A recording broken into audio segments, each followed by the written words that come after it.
U.S. Factories have raised their prices because of tariffs. Although inflation has appeared modest or moderate in most parts of the country, the Federal Reserve said on Wednesday in its latest report on the economy. The U.S.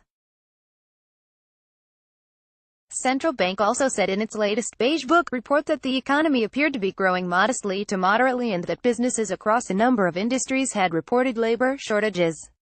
The report, a snapshot of the economy gleaned from discussions with business contacts in the Fed's 12 districts between September and mid-October, detailed business worries about the Trump administration's trade war with China and simmering tensions with other major trading partners.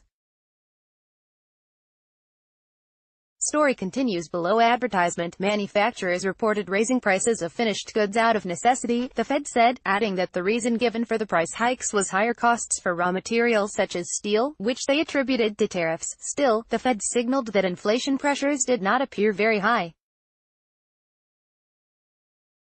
Prices continued to rise, growing at a modest to moderate pace in all districts.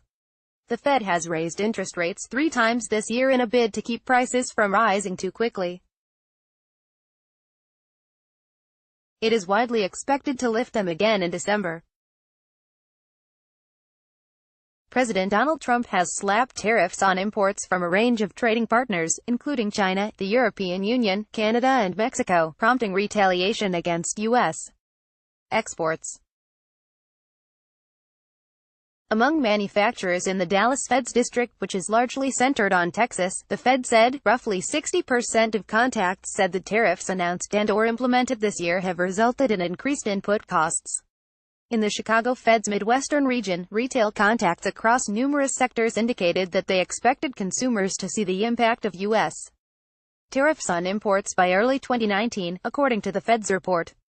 Despite the trade tensions, the Fed said a tight job market has made it difficult for employers to find qualified workers, including highly skilled engineers, finance and sales professionals, construction and manufacturing workers, IT professionals, and truck drivers.